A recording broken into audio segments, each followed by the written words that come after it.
Because right now, Pittsburgh's best sports show is about to begin. Call us or tweet us. We've got things to talk about on the Ireland Contracting Nightly Sports Call.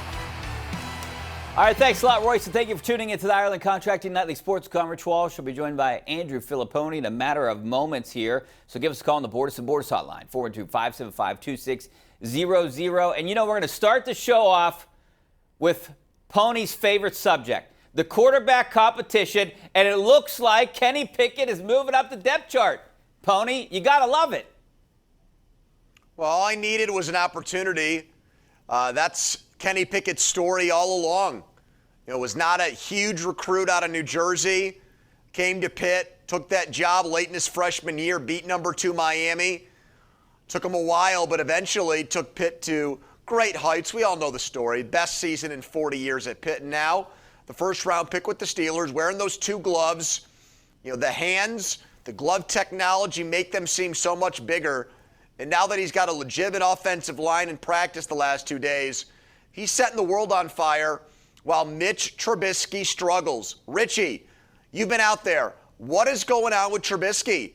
So much love for Trubisky in OTAs, minicamp, but now that the pads are on, what has happened to Mitch Trubisky? It seems to me like the pressure of that job is starting to get to him. He is struggling mightily, and he is leaving that door open for Kenny Pickett to be the Steelers' Week 1 starter. And if that happens, I can guarantee you he will not give that job back. Yeah, he's definitely leaving the door open. And it is more of a competition now than I thought it was, a few days ago.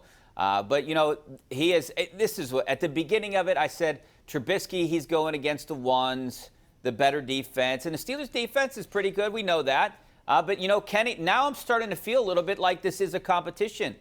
Mason Rudolph has looked good out there at times. Kenny Pickett has now. He struggled for the first couple days. Now we see Trubisky. But what I want to see is the first preseason game. I think we can, glean a lot from training camp, but not as much as you would from game action. Well, it depends how they do it, right? Because the late Dwayne Haskins, who I believed in last year watching him, he was so good against those third stringers and fourth stringers. Until the last game when he played against the first teamers. Right. So sometimes what you do late in games or in garbage time or against the practice squad guys isn't even in a preseason game a real indication of what kind of quarterback you are. Mitch Trubisky was outstanding in the preseason for the Bills last year, but he knew that he wasn't in a competition, that it was Josh Allen's team. This is entirely different. I want to see Kenny Pickett get a chance with George Pickens, with Chase Claypool when he gets healthy, not that I'm a big fan of his, Pat Freiermuth, an offensive line that needs some chemistry. They need to play together in the preseason to have some rapport, to know what they're doing, to gel before they get into Week 1 in Cincinnati in a hostile environment. So I want to see Kenny Pickett in that spot. I don't want to see him playing in garbage time. I don't want him to be out there in the fourth quarter when you're interviewing Cam Hayward on the sidelines, Richie, and you're just killing time. I don't want that in the preseason. I want him in some real high-intensity, high-pressure moments, and that's early in games going against other teams' first and second team defenses. Right now we're 12 days out from that first game or whatever it might be. What do you think the rotation is? I mean, I would bet the house that Mitch Trubisky is the starter for that first game for the first and who series. Comes in next? That's a good question.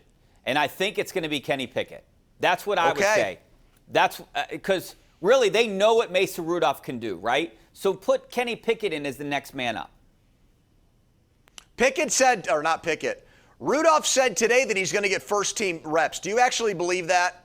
He said before practice that he's going to get opportunities with the first team. At practice? Why would Mike Tom – he said that before – yeah, he said that before practice. I think for sure that they're going to do it. I think for sure that Why? they'll do it. I don't know. Why? That's